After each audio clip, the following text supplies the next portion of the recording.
This is MC Fireside Chats, a weekly show devoted to the outdoor hospitality industry, hosted by Brian Searle and Kara Sismadia. You'll hear from special guests that focus on topics to help your business succeed, all backed by Modern Campground, the most innovative news source in the industry.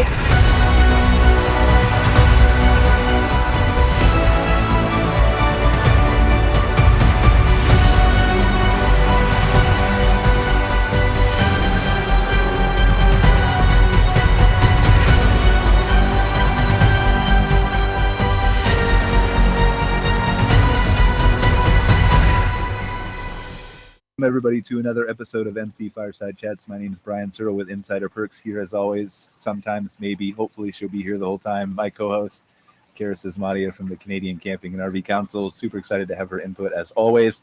Valuable addition to the show. And then we're here for our glamping episode. Regularly scheduled, happens once a month here. So we've got some of our recurring guests back. Welcome back, Irene. We had a communication issue with Irene. She didn't think she was available to be on, invited to the show every week. And so we just kept thinking she didn't like us. But the truth was that she did, and she thought we didn't like her enough. So we're glad to have Irene back as a recurring guest. We've got Zach here from Clockwork.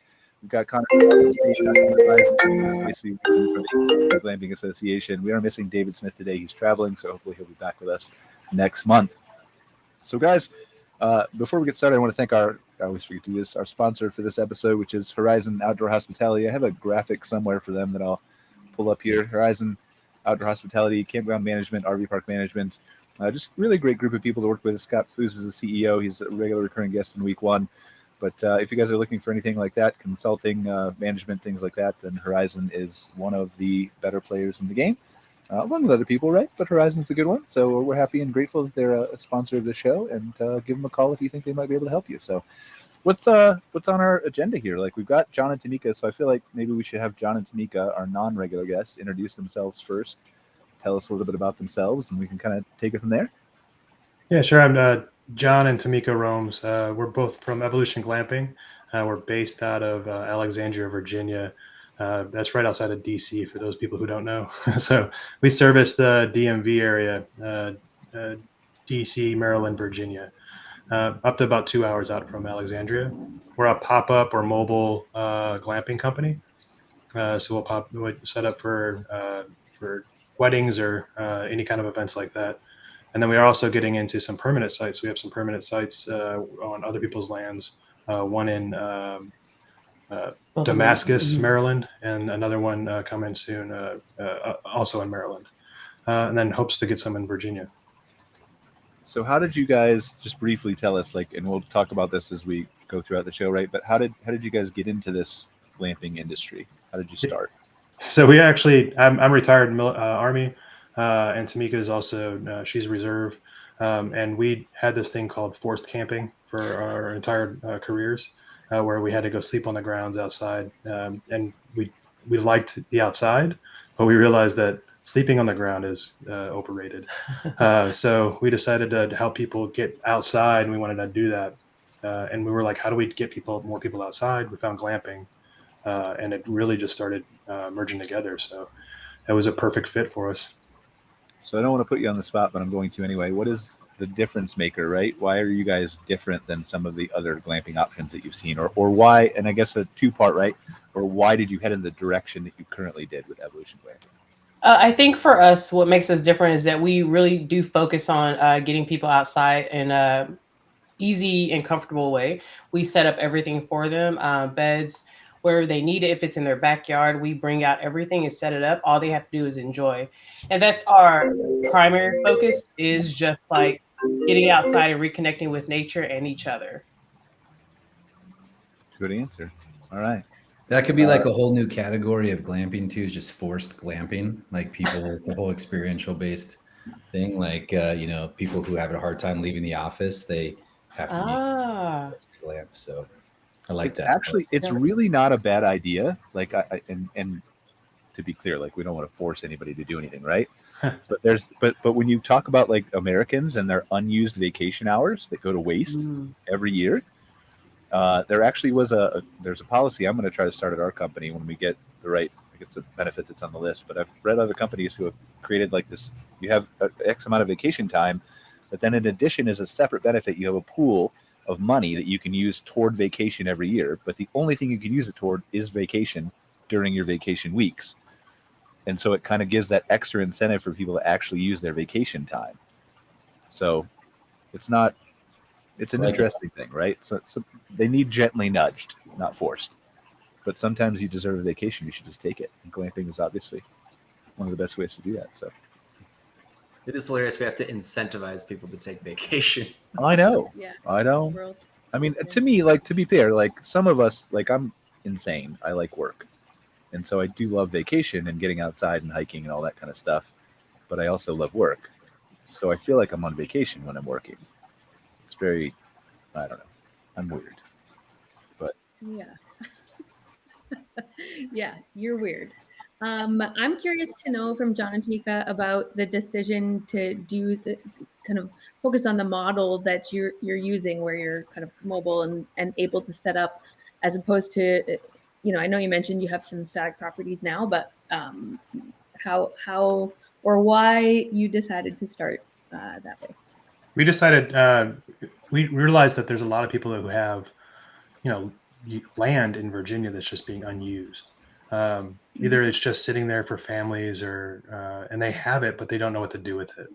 And so why not be able to just bring it to their yard and just set it up for them and then take it away where they don't have to worry about it. So that's really where it came from. We've been able to do anything from one tent in someone's backyard, here in the suburbs, or you're able to go out to a vineyard, winery vineyard, and set up 12 tents and have a huge wedding and be able to break it down too, without even worrying. So that's really what got us into it, was just the realizing how much unused land there is and what people can do with it. Mm-hmm. So what does the setup and breakdown look like? Like, how is it actually? I mean, I'm sure it must be because you're running a business, but how does that work from a cost-effective manpower? Like, if it's just one tent in somebody's backyard, is there a high margin on that, or? There isn't a high margin on the one tent. We realized that the one tent is actually where we lose the most, to be honest. But it's really more at that point of just making an experience for somebody. Mm-hmm. And we've talked through it a couple times about getting rid of it, and we don't want to do it specifically because we want people to be able to have that experience. We'd rather break even and someone have that experience than not and take it away. Mm-hmm. When you were looking, go ahead. No, you go. Well, I probably have a terrible question. You probably have a good question. I feel like we're probably thinking along the same lines here. You go. All right. So my question is when you were deciding what type of glamping tent or accommodation to offer, did you choose one based on how quickly it could be broken down, set up, or what was the factors that went into that? Definitely. So we looked into a bunch of different ones. Bell tents are by far the easiest to break down and set up. And definitely a 5 meter versus a 6 meter, just for the weight of it to come in and out. After a few times of getting used to it, you can carry a bell tent, no problem, throw it down, set it up in about 15 minutes, and then have the whole thing set up in about 45. So once you get good at it, you can do it pretty fast. We tried other things, but I think we're going to stay away from anything larger than a 6 meter. Connor, can you set up a bell tent in 45 minutes? No. The couple times that I've done it, I think it took me like hour and a half. Ruben, I think this would be a good team building activity at the conference. Yeah. Like a relay race. In Norway where they have the wife carrying thing or whatever, Yeah. like we could have bell tent carrying, and then how fast can you set it up wins a prize. I actually like that. You have to go and then drink a beer and then set up a tent and then disassemble and spin around a baseball bat. Right. I suggest a lot of stretching first. Yeah, that would be a hard one to explain away. How'd you hurt yourself? Well, I entered a bell tent setting up contest, and you don't want that to happen. I'm waiting for the air mattress without. You got to blow it up. Your team. Mm-hmm. That's a good idea. Yeah, we can make it more challenging. We can have round 1, and then round 2, you have to put the stuff inside the tent, right? Like somebody's gonna pass out. Yeah. It would be entertaining to watch. That's all I'm saying. It would be fun. was gonna say, Irene, we just started the season, right? So how did the season start out? You know, it's so interesting. I was just sorry, my phone overheated, and it's because we have sunshine for the first time in probably 200 days. But I would tell you, it's been going really well. You know, year 5, you kind of sort of have it figured out. So we had our first weekend last week, and it was great. We have a whole group coming in from Detroit today with all their fancy cars. That's going to be super fun. So I feel like an old cat now. Like I just feel like I don't have some of those crazy learning curves that I did in year, frankly, 1, 2, 3, and 4. So I feel like an old opening dog. day the opening week, 2 weeks has kind of felt good. Hasn't felt It did. I didn't have like the anxiety with my feeling like my pulse was coming out of my throat, or oh my God, how are we going to do this? You know, the team is seasoned. They've done it before. The guest has been seasoned. They know kind of what to expect. You know, you train your guests kind of what to expect of you, so they know what to expect of us. And actually, it was awesome. I felt like, oh yeah, this is exactly why we do what we do. This feels so good, and this is what it feels like to finally have sort of figured out what you're doing. I'm curious to know, Irene, how many of your guests are repeat? You know, it's like quite a bit. It's interesting. This past weekend, 0. But I would tell you, and then the whole group that's coming in today, 0. But when I look at some of the reservations for the weekend, maybe 25%. Cool. Yeah. So a little bit of everything, which is nice because it keeps things fresh. Absolutely. Yeah. That's great. So what else is on our minds in the glamping industry here, guys? Well, I've got a question for John and Tameika. And again, I think it's just our perspective. You know, so much of what we do working with startups and with glamping owners is related to permitting and planning and zoning. Is there any sort of permit that's required for kind of a temporary setup? Is it an event permit, or as long as it is just a couple days temporary, there's really no regulation, or what have you guys kind of run into on the permitting approval side? That's why they set it up fast, man. They just run in and run out in like 45 minutes, right? It's in and out. It's about right. No, so we actually, if it's one tent in a backyard, you hardly ever get someone complaining unless it's an HOA, right? But if you're doing 12, that's where the trouble comes in. So we've done a lot on farms, and farms are zoned usually non-residential, they're agricultural, so they're able to get around a lot of those rules as well. But as long as it's for a private event, in most counties, it is not a problem. What are you guys doing for bathroom solutions, and are you seeing a big demand for that? Are people paying a premium for that? How's that part go? So we, most of them, because they're on somebody's residence or a farm or something like that, there's a bathroom there on site. But we've included into our price also, if needed, bathrooms. So we can do the trailer drop-off bathrooms, and then they just pick them up a couple days. It's not bad when it's only 2 or 3 days. When it comes to more than that, that's when it gets ridiculous. So. Yeah, I think those type of add-on is kind of like the next frontier, right? I mean, 10 years ago it was all about just the tent and the land, and then as of 5 years ago, it was more of, really the amenities around it and the different add-ons that you can have within the experience. And now, as people are starting to, everybody from pop-ups to larger scale, 1 unit to 100 units, just a more turnkey, comprehensive bathroom, water, sink, shower solution that will actually be universal. There's some that are out there that are okay, but they're really expensive. And I think that's going to be an interesting, who would have thought? I know it's not the most sexy item of all glamping, but it's something that hits everybody, right? Because everybody can be in remote locations, and it's not easy to, or cheap for certain tie-ins for utilities, and to have a little bit more of a drag and drop solution. Maybe there's quite a few, I haven't seen them, that are kind of check all the boxes, but that's something I think is the next frontier. Who would have thought, right? The biggest ask for us besides restrooms is heating and cooling. Yeah. And so that's add-on that we have is to get an air conditioner, a portable air conditioner or a heater added. And then the other one is power. And we have those solar rechargeable battery packs that can go out, which are great for a couple of days. I wouldn't want to live off of them on a permanent site, but they're perfect for the mobile site. Well, that was my other question is what do you guys encounter? What's your biggest challenge to try to address in your business right now?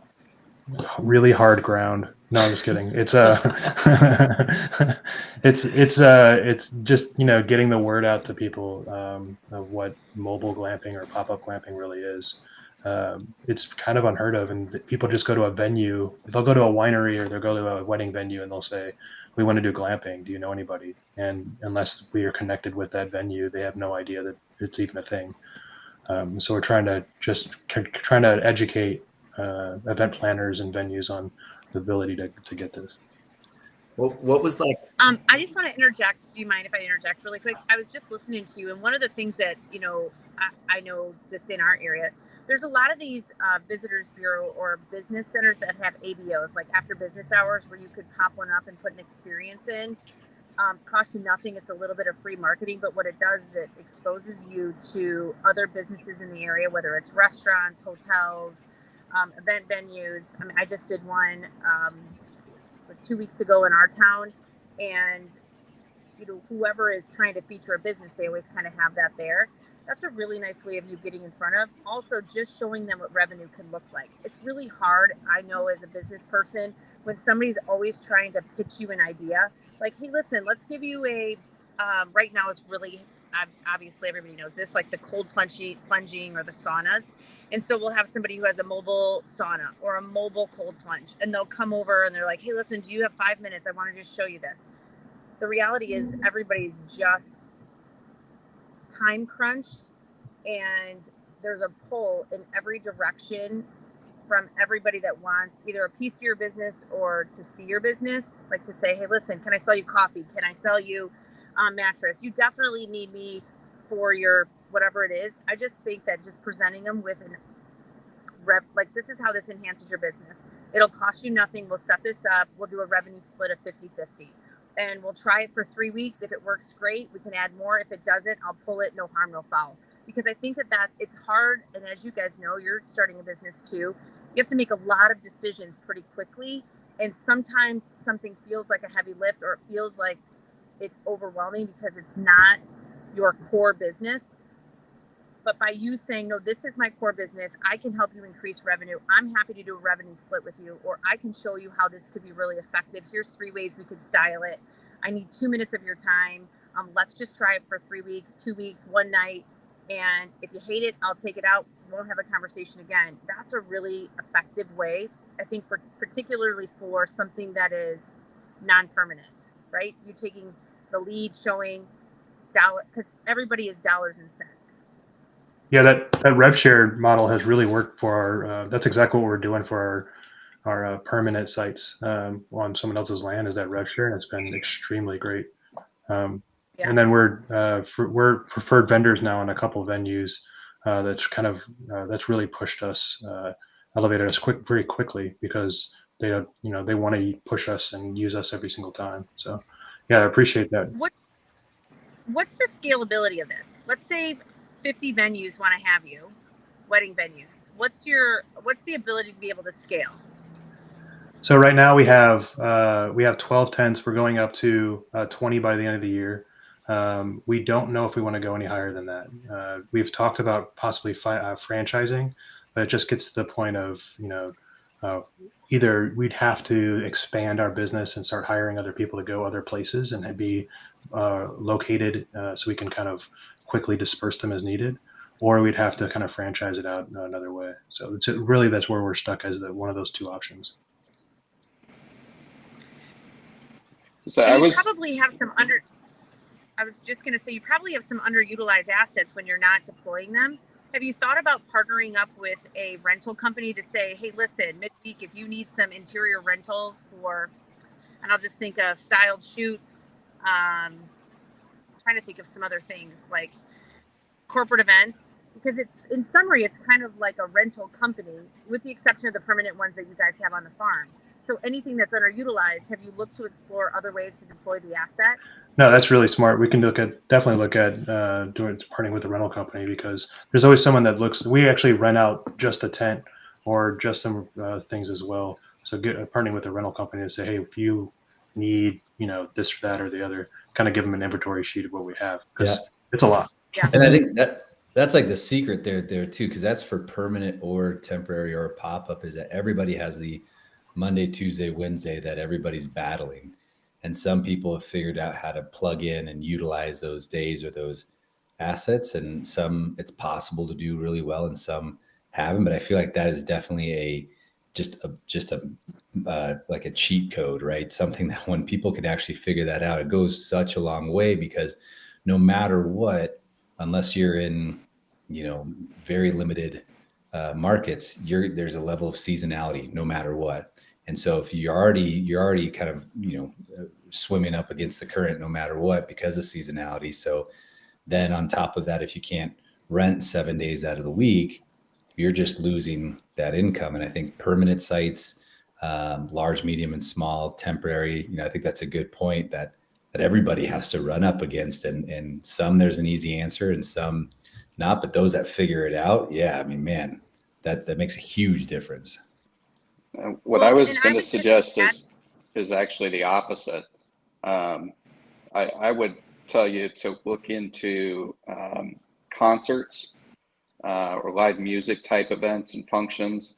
Again, you may only book 4 or 5 a year, 6 a year, but when you do those, you may deploy 50 tents for a 2-day, 3-day weekend, and you're going to make a much bigger cash grab. Also, that's a trend that we're seeing right now with all these live music events, and they figured out that they can make more money if they can sell an experience and not just a concert ticket.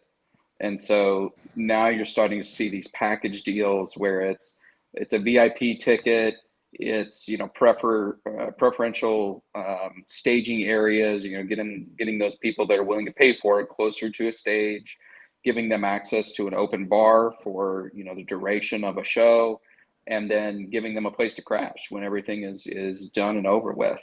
And again, it's going to be a lot of work in a short period of time, but rather than trying to nibble at getting 1 or 2 rentals on your off days, if you can focus on some of those bigger event functions, where you might make in 1 or 2 days what you made all month, the prior month.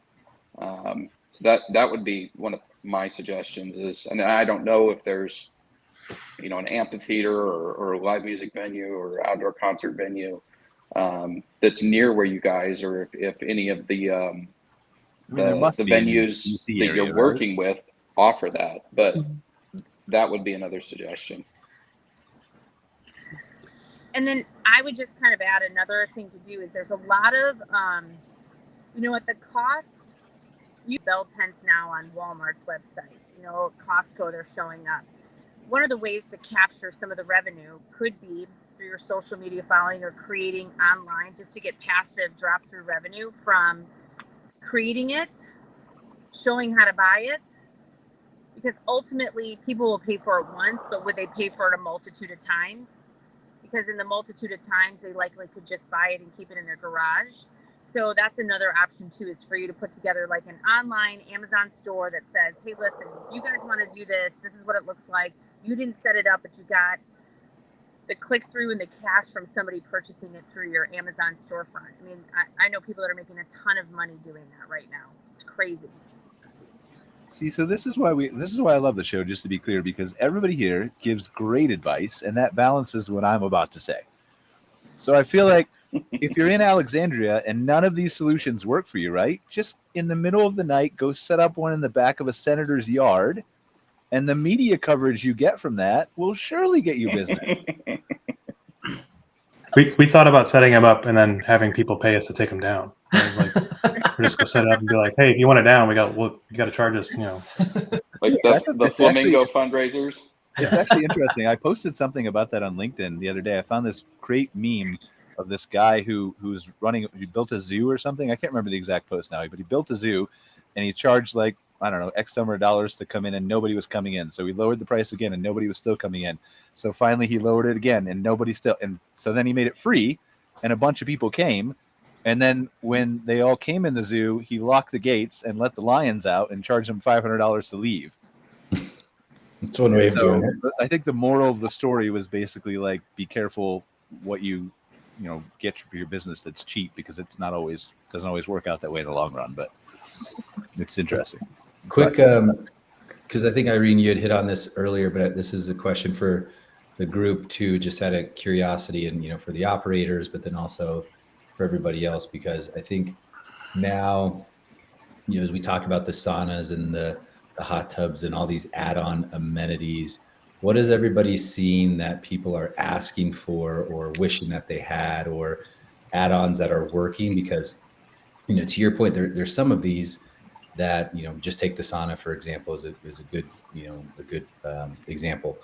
At the end of the day, in some places they may work, some places not. Is it worth the expense and whatnot? But just kind of curious what people are seeing that people as guests are asking for, but then also feels kind of relevant or working at other properties. Just because it's there doesn't mean it's actually working or driving revenue. And it feels like this type of category, there's always something a little unique and a little different that people can grab extra revenue from, but there's an upfront investment. So just curious if anybody's seeing anything out there in that regard.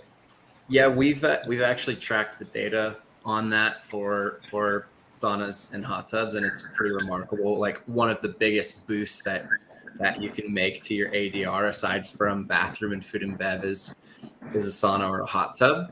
I would probably venture to say maybe a 10 to 25% rate increase for having those amenities as a private or a shared amenity, depending on your setup. Obviously on the higher end if it's private. And then, if you're thinking, okay, maybe I can make 20% more per booking with adding a private sauna to this glamping unit. And then you look at the cost of the sauna, maybe it's $5,000 or $8,000. And then you basically just kind of work backwards and say, okay, how many years will it take me to pay this off? Is it going to be 2 years, 3 years? And then on top of that, it will last for 10. How much extra cash can I make with that investment? And so those in particular are two of the biggest amenities that we're seeing besides private bathroom and food and bev.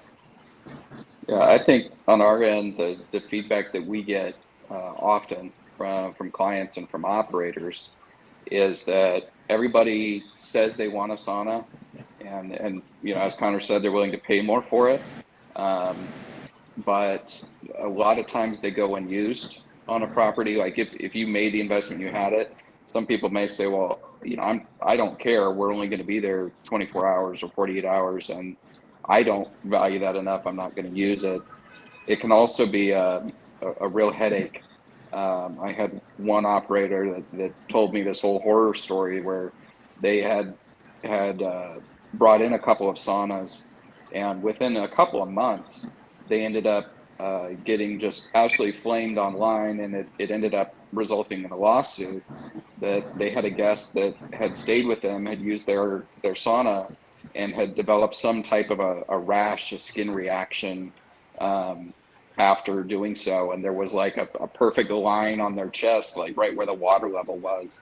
And they had alleged that they'd been exposed to some type of bacteria in the sauna, and we're pursuing damages against the owners. So, I think Connor brings up some good points on the revenue side and the cash flow side, but I think for a lot of our clients, when we breach that subject, is this something you want? Is this something you want to consider?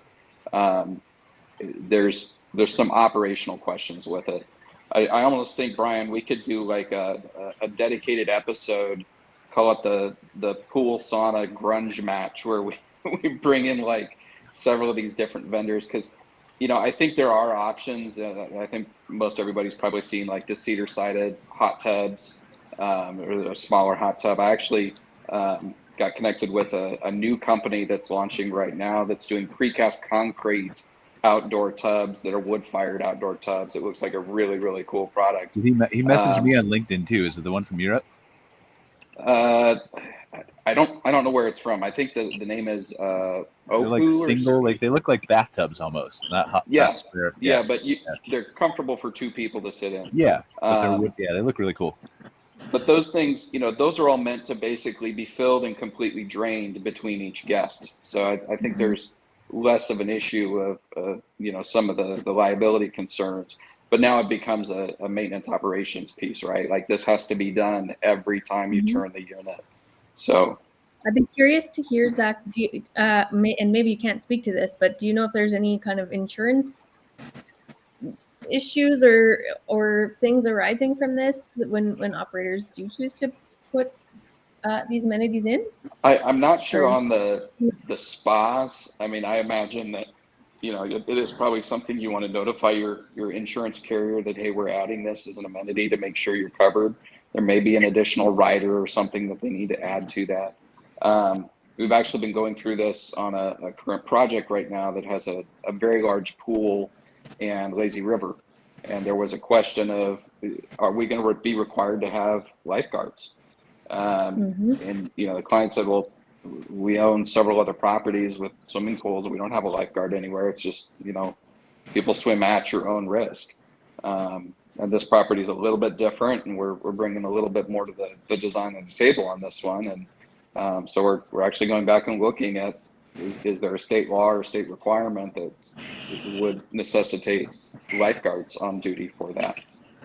I think John and Tameika have the answer here. It's inflatable hot tubs where you don't even have, just blow them up, and then when they sue you, what hot tub? It's like, what are you talking about? There's no hot tub there. Genius. Kiddie pool? Is that what they're saying? Yeah.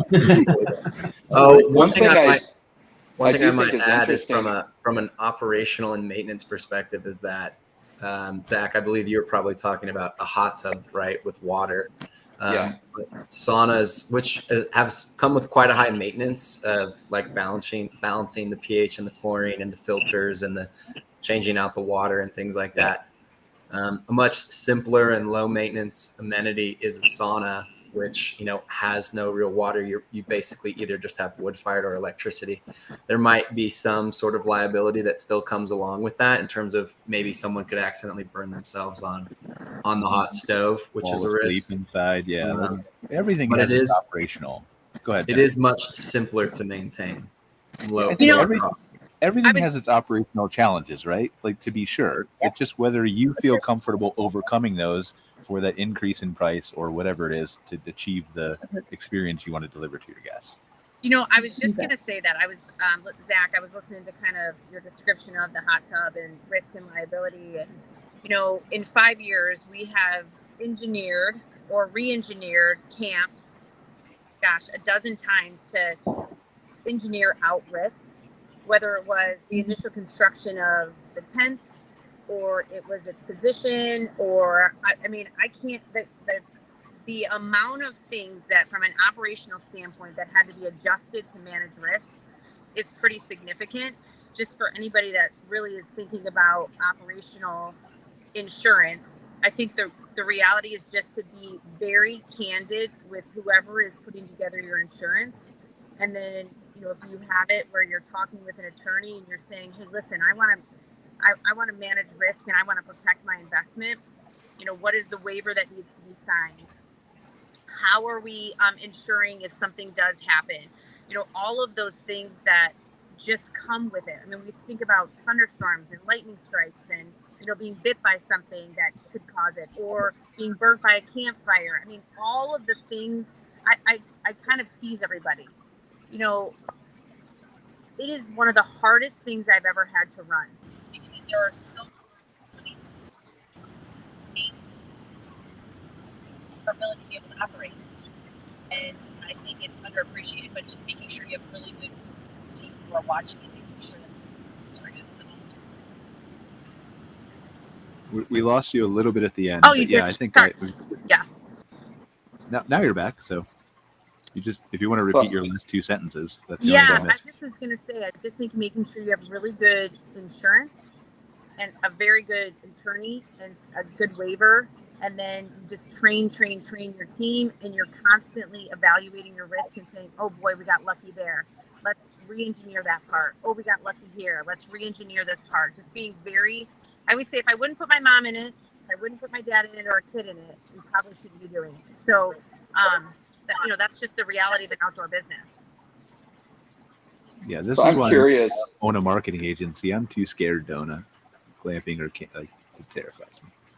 I'm too weak. So I'm curious, John and Tameika, and I don't know how long you've been in business, but it seems like this is not exactly a new venture for you. What are some of the things the adjustments that you've made, things that you've tried that didn't work, or things that you kind of learned and now you do differently? So we've only actually been in business a year. We're pretty new, so we kind of jumped in the deep end and kind of took off. So I did corporate for a couple of years in between military and this, and I realized that I absolutely hated it. So we were like, let's go head first into glamping. But a couple things that we've done that have really enhanced our business was we started doing inflatable. You were talking about inflatables. It actually made me triggered that. But we're inflatable theater. I don't know if you've seen it, but the movie screen that's inflatable. The screens, yeah. Those are big. People love them for their backyards or parties or whatever they're doing. And then inflatable, and what was the other one we did? Oh, the silent disco headphones. Yep. So watching the movie, but not having to deal with audio problems of there's a plane overhead, there's people, the neighbors are complaining, blah, blah, blah. So the silent disco headphones on top of that are perfect for that solution. And then some of the things that we really haven't had people get that we thought they would is the solo stoves. Mm-hmm. We got a couple solo stoves and nobody's running them out. People are just happy to just create a fire on the ground and not care about the environment. So.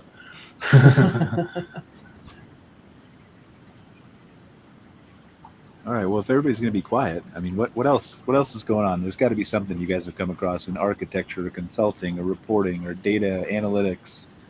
The season's starting. What are you hearing, Ruben, from everybody who's starting their season here? How's it going? What's the mood? Yeah, I think it's interesting. This year's an interesting dynamic because you kind of take the last few years in chunks. Like the last 2 years had a very interesting, very specific vibe. 2 years before that, for sure, and then 5 years before that. So I think now there's a sense of kind of wait and see in a way where there's just different market forces all the way around, from those who are still building to those that have just closed on their property to those that are in year 3. There's just unique external market forces from the consumer all the way to hiring, and keeping your general manager and other people on staff. So I think I'm curious to hear what you guys think, but I think this year's it has a very interesting, we're going to kind of see how everything shakes out. And it's not bad. Nothing is negative about it, but it's the beginning of, I think, the next cycle. Right? Do you feel like it's impacting manufacturers too? Because I've talked to a couple people who have said their cabins, glamping tents, whatever, orders are way down over 2020, which is a little bit expected because 2022 was crazy. Yeah. I think the main difference that we've seen is that there's a lot of options now in the space, which is great because people now get to choose from, a lot of cool and unique options that are there. The reality is during the pandemic, there were certain manufacturers, because things are just flying off the shelf, they really didn't have to do much in regards to customer service, or they're just like, hey, get in the back of the line. Like I've got a million people waiting for me. And now they're having to re-up on that and kind of remember some of their different, maybe they hired the wrong person who can't actually handle some of that customer service that they needed. Or even do it for the first time, right? Because maybe they're too new of a company, or they just didn't have to in the last couple of years. Yeah. So I think it's just a sense around and just stabilization is what I keep saying, right? Things are just really stabilizing now. It's not negative numbers. People are still hitting great numbers at the beginning of the season, and development is still happening, but interest rates are a little bit higher, so things are a little bit maybe not as fast as they used to be, when people are saying, hey, we got to get it while we can get it, so run as fast as you can. We don't care, just go, lightning speed. So I think it's just now the year one of, if there was going to be a era that we can create some kind of code name, like the year of the whatever. And I think this will kind of set what the next 2 to 3 years kind of looks like in my mind. And again, been wrong before, will be wrong again. But that's the sense that I get, is that we're going to have to do a quick check, in September. And I think we're going to have a lot more information in September, where before it just had a completely different vibe. So I don't know what you guys are seeing, but yeah. Yeah, we're seeing something similar. I like the analogy. I kind of feel like, the glamping industry is sort of growing up, right? And we had this really exciting breakneck childhood where everything was new and exciting and fun and adventurous, and there's all this energy. And I kind of feel like we're sort of in our awkward teenage years now. Like, things are starting to mature a little bit, get more stabilized. Some of the vendor pieces that you mentioned, I think vendors that moved quick and made a lot of money during those sort of glory days, heydays, now they're figuring out, this is starting to stabilize a little bit, and we do need to innovate. We do need to introduce new things. We need to, keep evolving our company, because there's just not 100 orders lined up anymore. The interest rates, certainly, we're seeing, are hurting new projects. I've had, feedback that loans to do a new glamping resort have been anywhere as high as 8 to 10% in some instances.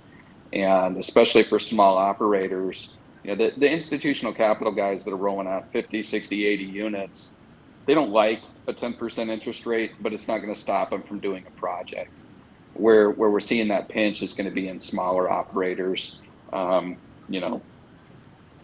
couples, husband, wife, family land that they want to do something with. And that's why I think some of these models, like what John and Tameika are doing, are really interesting as a way to kind of evolve this industry when some of those challenges of traditional development are starting to come up. High interest rates, not having access to cash or capital to launch immediately, not being able to get, friends and family, angel investors. I mean, everybody's waiting and seeing what's going to happen over the next 2 years. So I think a lot of people are being a lot more conservative with their investments and their money. So I think, I agree with Ruben and what he said, that it's not going anywhere, but it's starting to change. And like I said, I think we're starting to grow up and finding our way through our awkward teenage years right now.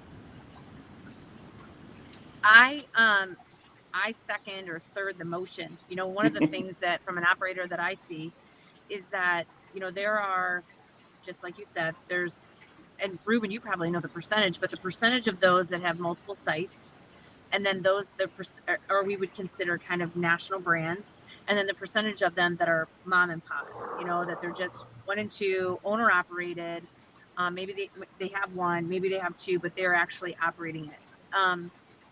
Some of the challenges, and I'll just kind of state, for anybody that might be listening or kind of thinking about some of the same things that I think about, but, so when I opened 5 years ago, nothing was near us. Then we had 2 national brands, 1 national brand open, 2 owner operated open, and then a second national brand looking to open within a 15-mile radius. It is really hard as an owner operator to compete with national brands, right? They can pay for those spots. But in my view, some of the national brands, I feel like have shifted from the term maybe glamping, and they're a little bit more resorts or hotels that just have accommodations or, high price keys. If you're looking at containers or you're looking at Airstreams, the seasons can go much longer. The barrier to entry is much higher. It makes for those that are owner operated with not those sort of capital, not the capital to do some of those projects, it becomes very hard and competitive. So naturally, they just get swallowed up and close. I mean, one of them, two of them are already for sale. So, you know, that's hard to watch. It makes me feel sad a little bit, but I understand that that's just how the world works. You know, one of the things that I think about, I sit on the planning commission for the township that I sit in, is, all right, what's going to happen with somebody that's developed, put septic and water to 20 different sites, 30 different sites. They've closed or shuttered because a national brand has come in and, you know, they're able to pay for all of this.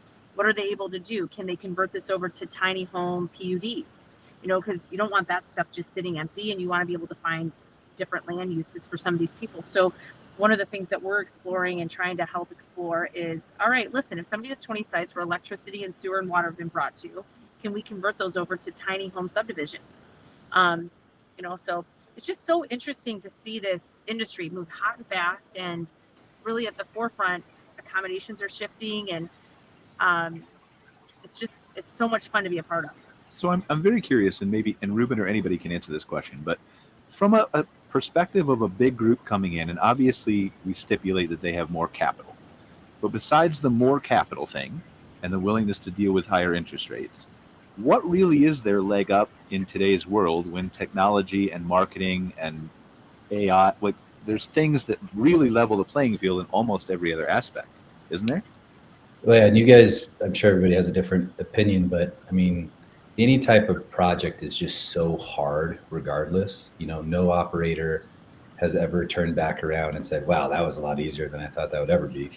And so because of that, you look at some of the greenfield projects too, where you have to do the utilities and sewer and septic that's so much harder as well. So the leg up that they typically have is that they're well capitalized. They bring in, you know, the engineers and architects and different staff and different operators, and they've got a team that's been there, and maybe not in this exact space, but has been there and done that in development. And they can speak the language when they're talking to, you know, towns. They can speak the language when they're talking to contractors, and they've got the experience to pull that all together specifically on project management, right? There's a lot of operators, unfortunately, when they're doing this for the first time, they struggle on that project management side because it's hard. It's really, really hard. And so you can have all the passion in the world, and you can even have some of the funds and do all your research. But, you know, the rule of development is always, if something's going to happen, it's going to happen, and it's going to take longer, and it's going to be more expensive, right? And so these larger groups typically are, you know, sophisticated, and they've got the capital, and they've got the, you know, experience to do that. It may not be the perfect brand, and it may not be something that stays open 5 years down the road, but they'll develop, right? And they'll be able to kind of get that up and running, you know, sooner. And again, I think it always comes down to, you know, these projects are very, very hard without the right type of capital. And capital just goes a long way. You know, it's just like any other type of development. You know, when you can throw some money at something, it's a little bit quicker, but it's that mixture of navigation, experience, capital, and a team. You know, no, it's really hard for one person to do, you know, all of it. It's impossible, you know, depending on the size. So go ahead, Irene. Well, and I would also say the other thing too that I think big groups have is, you know, one of the biggest questions when I sit on calls with people is, how do you create a brand, and how do you get your PR? Like, where does your PR come from, Irene? You know, they have social media, they have a whole PR team. They're able to put money towards that. You know, they have people that are doing their SEO. And while it's great that AI is here, you have to have some, you know, some of these operators are busy doing things like sweeping, cleaning tents, scrubbing out hot tubs so they just don't have the time allotment. And so to Ruben's point, I think it's team. I think and that team and capital just translate into more hands and the ability to be able to hit all the multifaceted areas of a business so fast that just automatically puts them in a different position. And I think also cost per keys. I mean, you just saw Collective Retreats go through and update their keys. I mean, what did we see the number was? $600,000-$700,000 a key now. That's the cost of a hotel, you know. Or you've got Getaway with their containers that are with bathrooms, that's probably $50,000 a key. When you're looking at a bell tent with a bathroom in it, you're probably between $15,000 and $20,000 a key. So just the order of magnitude is just so much more significant too. So, that's the part that's fun for me to watch, is, all of these national brands start to scoop up and expand so quickly. I just was on Collective's page today. I mean, I hadn't looked in a while. That was one of the first experiences I had with glamping, and man, they've got 10 sites already on their website with 2 opening soon. So I'm like, shoot, how did I miss all this? I thought they still just had 4. So, every time I turn around, more sites are added by the national brands just so much more quickly. But isn't there a place where, like, I can expand my team with external people, like a marketing agency or an architect or a data consulting company, or lean on an association? No, that's what I was going to say. I think that the difference between a mom and pop operator and some of these established brands backed by, large institutional capital organizations, I mean, I agree with all those things that were said, but I think the thing that's missing is what Brian was getting at, which is, there are changes in technology today, and there are, new things that are out, and our world is smaller now than it's ever been. And, some of the projects that we've worked on in the last year, I think probably our smallest one is 3 domes, 3 units. And I think a lot of times the independent operators are under the impression that, oh, I can't do that. I can't afford that. That's too expensive. I don't have a team. And so they try to do everything themselves. They try to shoulder it all instead of reaching out and working with those professionals that do that. I think I've never had a client that we've worked with come back at the end and go, I think I paid my architect too much money. I mean, one of our projects this week, or just this last week, we had a question that came up, a potential change order during construction that was a $16,000 change order. And we were able to look at it and within 24 hours figure out a solution that we got back to the contractor, and it ended up being a $6,000 change order. So we saved our client 10 grand in 24 hours just by addressing one issue that came up during construction. And I think, a lot of folks don't realize that you're going to need an architect. You're going to need a marketing branding agency consultant. If you're financing the project, you have to have a market analysis and a feasibility study.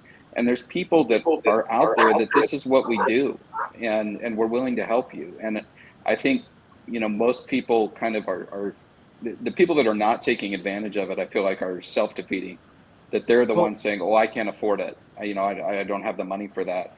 Not realizing that to do all that and hire, professionals that can help you get across that finish line, it's going to cost less than you're going to spend to build even one glamping unit. And I think you're hitting the nail on the head, right? Is we're willing to help you, and that doesn't always mean only if you pay us. No, like Ruben will help you. Like, I'll sit on the phone and talk to people. Like, I'm sure Connor will give some. Like, maybe you hire us, maybe you don't, but we're going to talk to you. You're going to come away with something that will make your life easier.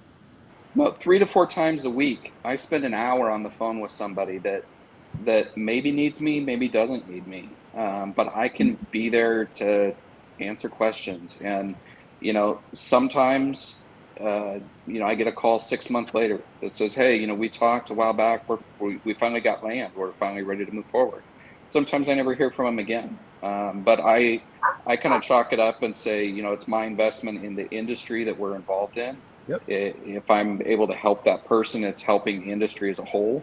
So even if I don't, immediately get a job or work out of it, it's still something, good that I can do.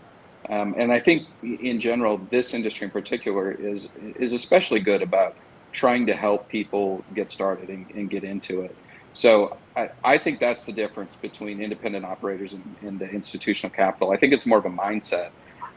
Those folks have done it enough times. They know what it takes to scale to 10 locations in 3 years. they know they can't do it all themselves. They're not going to try to do it all themselves. And, they're used to that model, where I think a lot of people that are looking at a startup or looking to do something on their own, when they hear a number like $30,000 or $50,000 to hire professionals and consultants to help you get your project approved and help it get designed and help it get financed, that seems overwhelming, right? And I mean, we've had a lot of success in this industry, but I'm not, at a wealth point where $50,000 wouldn't put a big dent in my budget. That is a lot of money, but putting that in context of, just as we mentioned earlier, some of these units costing $60, $80, $100,000. How important is it to hire the right folks and work with the right folks, and to spend less than you're going to spend on even one unit? And to that, and I've said this a few times before, but I think it's a nice, as we're getting kind of the top of the hour here, but as we ask the question around and just kind of piggybacking off what everybody's saying here, what we're seeing now in the space for the first time, literally 2 years ago, we weren't seeing this as much, but now there is that recognition. Again, as people are getting outside help, buying better products and getting the right materials and doing things, above grade, doing what they really need to be doing at the right time, right? So not just doing it for the sake of doing it, or hiring for the sake of hiring somebody, or spending money for the sake of spending money. There's definitely this vibe, and I've said it before here, is that, we collectively as an industry, we're still too poor to do things cheaply, right? We're still too poor to buy cheap, right? Because eventually we're going to pay for it. And now, because of those cycles, people are now understanding, okay, I went quick and dirty and cheap, and now I'm paying for it now. Now I've got to go back, and I've kind of learned my lessons, and now that's bleeding into how other people are purchasing. So that would definitely be another thing that I'm seeing more and more of, is a willingness of people to say, how do I do it the right way? So that I don't pay for it down the road, where earlier people didn't give, two craps. They'd just be like, I'm gonna throw it up, see what happens, and I don't really care. Right. And so, the just that phrase of us being really kind of too poor to buy cheap is, whether you have the cash or not, it's still just kind of an industry mindset, right? We're not hotels, we're not other types of hospitality. So we got to do it the right way. All right. Well, and I think, go ahead, please. Sorry. I was just going to say a few minutes. I think Irene hit on something really powerful earlier, and Ruben just kind of reiterated that too. Successful glamping resorts are not about accommodations. It's not about a place to stay. If that's all it is, then yes, these institutional groups are always going to be able to offer more at a lower price point.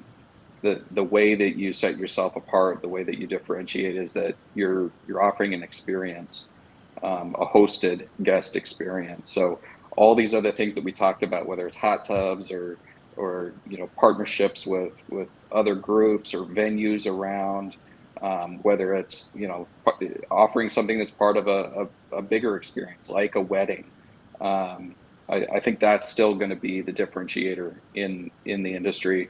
For me, that's the one thing that does set apart, a owner operator that is managing and running their own resort, hosting their own guests, they themselves personally, versus some of these institutional groups that, you book online, you get a text message with your door code, and you never interface with anybody the entire time you're there.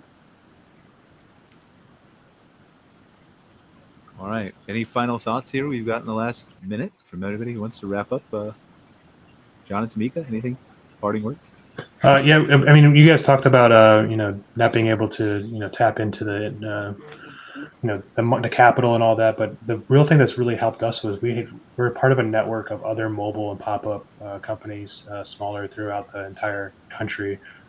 We have forums and we have calls about once every other month, and that has really been able to answer a lot of the questions that we would have no idea how to answer. Mm-hmm. And it's 100% about being able to help the people that they're not even part of our competition. They're way on the other side of the world.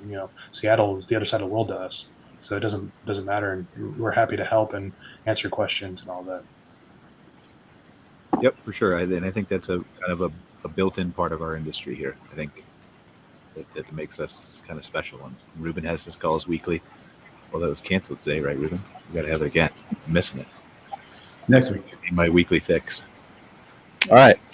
Thank you, guys. I appreciate you joining us in another episode of MC Fireside Chats. And we'll let everybody go. We want to thank our sponsor one more time, Verizon Outdoor Hospitality. If you're looking for RV park campground management, they're one of the best companies in the field. So get a hold of them. Maybe they can help you with your needs. Other than that, thank you, John and Tameika. Appreciate you joining us, sharing a little bit about Evolution Glamping. As always, to our recurring guests, Zach, Irene, Connor, Ruben, Kara. Made it through the whole show. So proud of you, Kara. We'll see you next week for another episode of MC Fireside Chats. Thanks, guys. Take care. Thanks, everybody. Hi, guys. Thanks for watching this episode of MC Fireside Chats, hosted by Brian Searle and Kara Sismadia. Have a suggestion for a future show or want to see your campground or company as part of an episode? Email us at hello@moderncampground.com. Join us next week for another episode. And don't miss the latest outdoor hospitality news and commentary from around the world at moderncampground.com.